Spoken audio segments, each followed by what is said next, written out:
Bonjour, bienvenue dans cette nouvelle édition du Non-Stop Info. Voici les titres de l'actualité. Plus de 300 membres de l'opposition et de la société civile libérés depuis une semaine au Sénégal. Une libération qui intervient en pleine crise politique. Mais pour la garde des Sceaux, ces libérations répondent à une volonté de désengorger les prisons.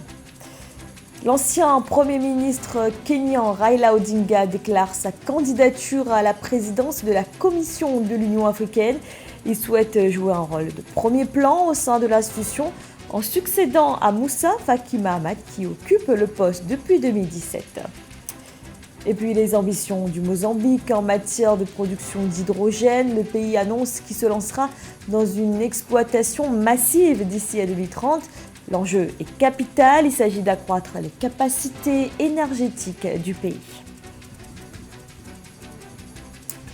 Une date est désormais fixée en Afrique du Sud. Des élections générales auront lieu le 29 mai prochain. C'est ce qu'a annoncé ce mardi le président Cyril Ramaphosa. Le scrutin doit permettre l'élection d'un nouveau parlement qui élira ensuite le président de la République. Le chef de l'État sortant, Cyril Ramaphosa, brigue un second mandat. Alors que son parti, l'ANC, au pouvoir depuis les premières élections démocratiques du pays en 1994, pourrait, pour la première fois de son histoire, perdre la majorité absolue au Parlement, d'après les sondages, et ce en raison notamment de nombreux scandales de corruption qui ont écorné progressivement l'image du parti. Le FF de Julius Malema, de gauche radicale ou encore l'Alliance démocratique tentent de tirer profit de cet affaiblissement. Au Sénégal, au total, 344 prisonniers incarcérés pour troubles à l'ordre public ont été libérés depuis le 15 février, d'après les déclarations d'Aïssata Tall Sall, la ministre de la Justice. Des libérations qui interviennent en pleine crise politique depuis le report de l'élection présidentielle.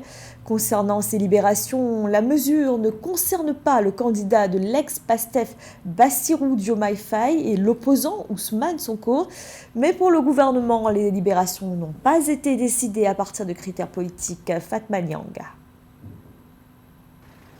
Au Sénégal, dans un contexte politique agité, 344 détenus ont bénéficié de liberté provisoire depuis jeudi 15 février dans la région de Dakar. D'autres pourraient être envisagées dans les jours à venir.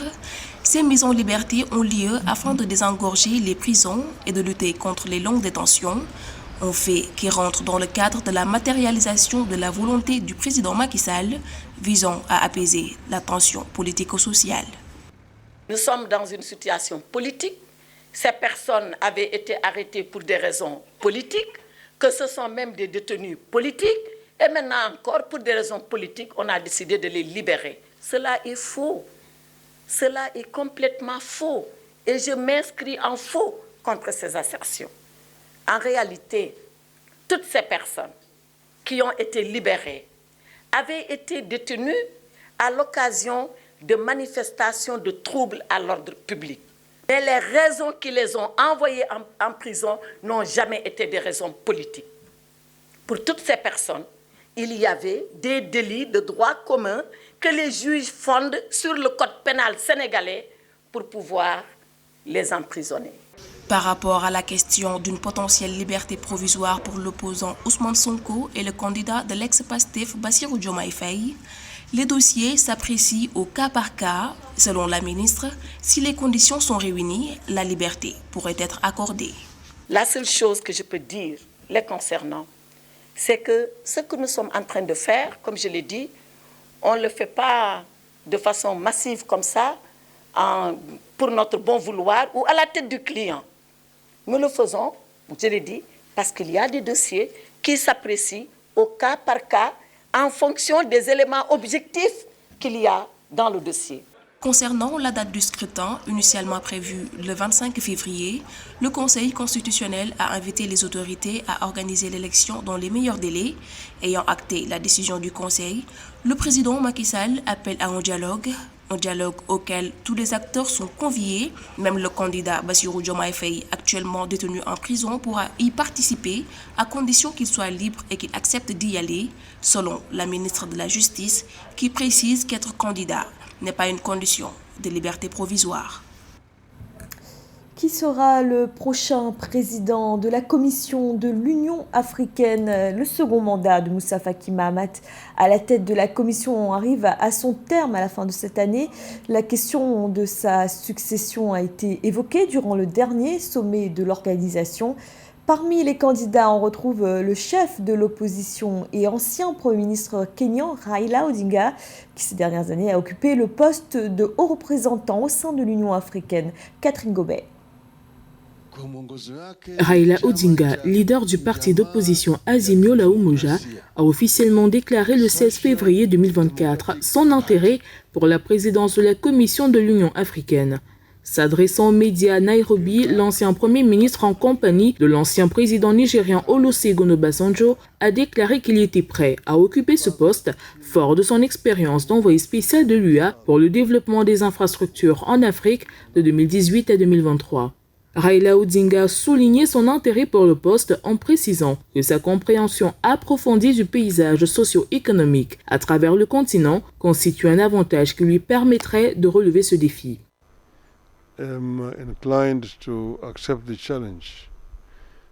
Je suis enclin à accepter le défi, je suis prêt et je m'offre pour être utile. J'ai demandé à mon ami, l'ancien président nigérien Olusegun Obasanjo, de continuer à être un bon ambassadeur et de parler à d'autres personnes.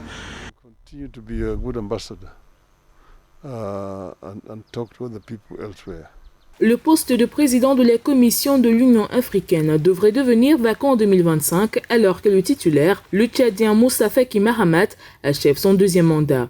L'ancien président nigérian Olusegun Obasanjo, qui a soutenu sa candidature, a relevé l'importance d'avoir un dirigeant d'Afrique de l'Est dont la croissance est la plus rapide d'Afrique pour ce poste au vu de l'expérience à la tête d'un pays. We need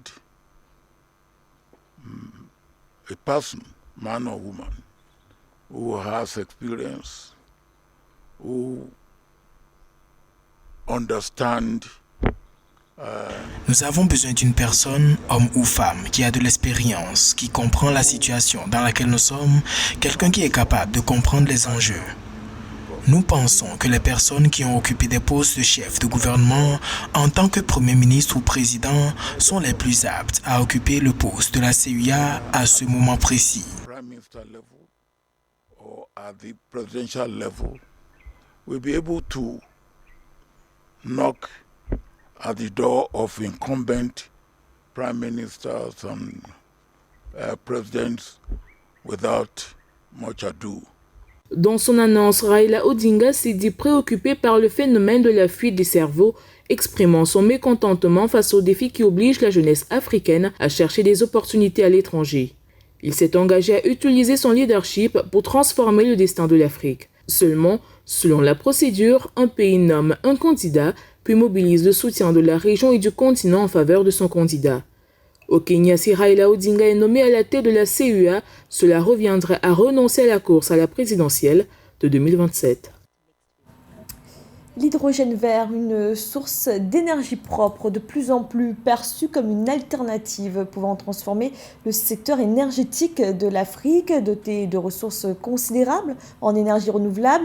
Le continent commence à parier sur ce carburant du futur, mais les défis à relever restent encore considérables avant d'y parvenir. Au Mozambique, le gouvernement souhaite faire du pays un producteur majeur dans la sous-région en Afrique australe d'ici les 6 prochaines années. Midra Diamo.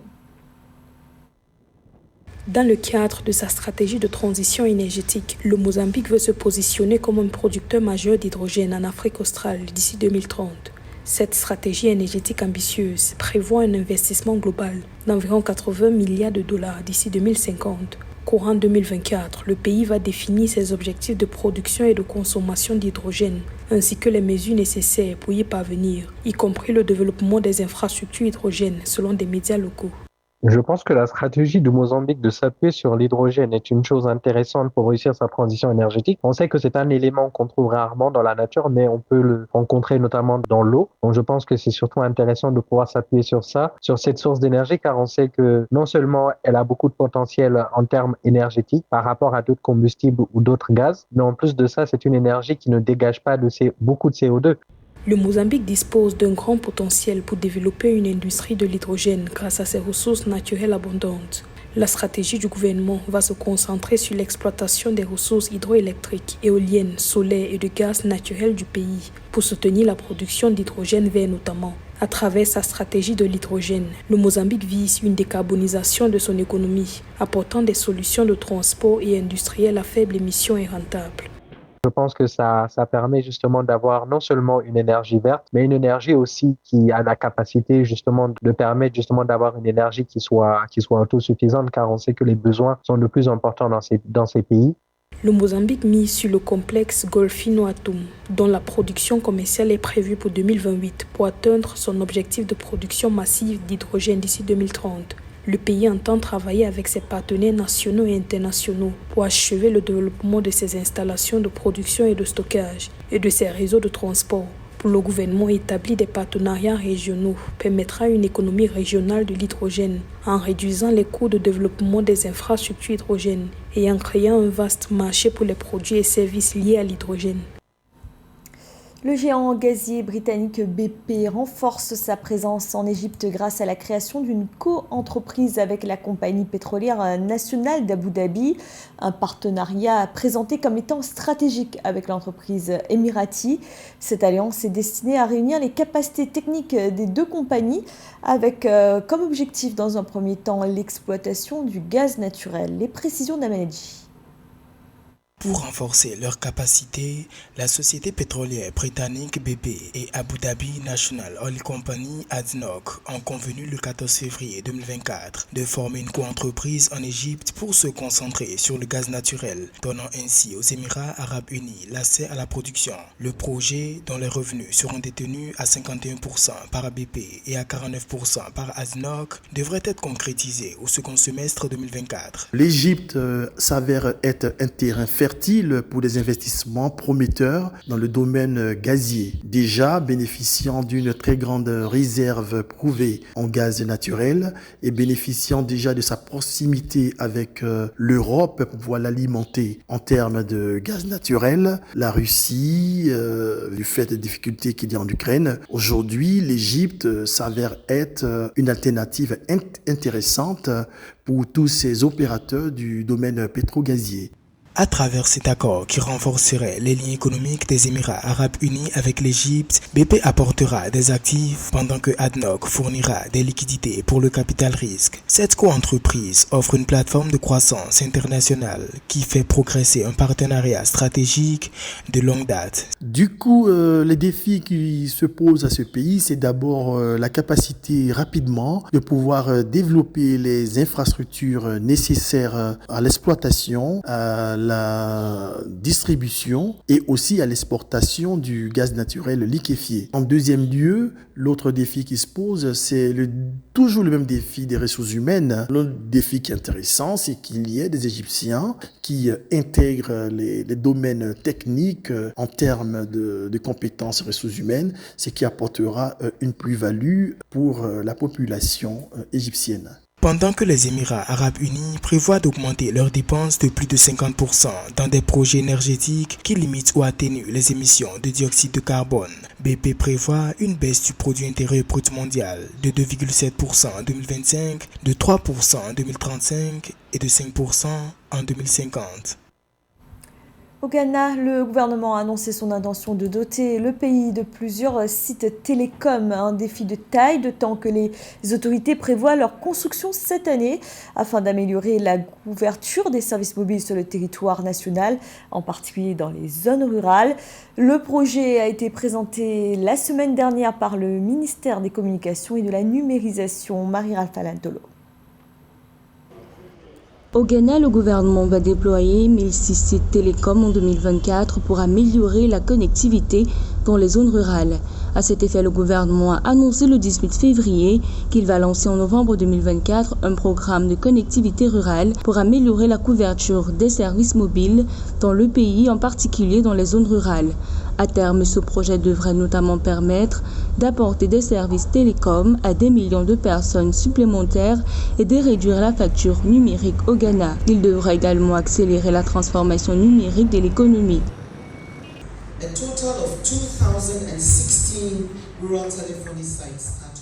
Nous sommes déterminés à ne laisser personne derrière dans notre quête pour la transformation digitale. Dès février 2024, 1110 des sites planifiés ont été construits avec succès et 618 d'entre eux déjà opérationnels. Et ceci en offrant des services digitaux essentiels aux citoyens dans environ 10 620 communautés rurales qui peuvent maintenant lancer des appels et bénéficier des services mobiles, soit en renforçant les activités économiques et commerciales dans ces communautés.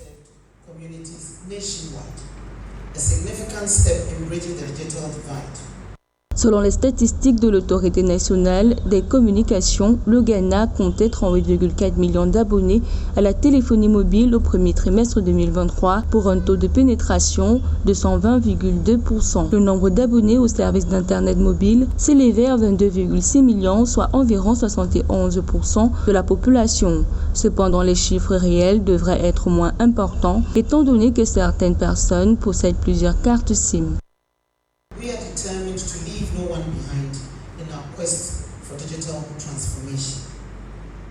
Un total de 2016 sites téléphoniques ruraux doivent être construits pour étendre la couverture du réseau mobile pour approximativement 4 millions de résidents des communautés sélectionnées, servis et desservis sur l'étendue du territoire.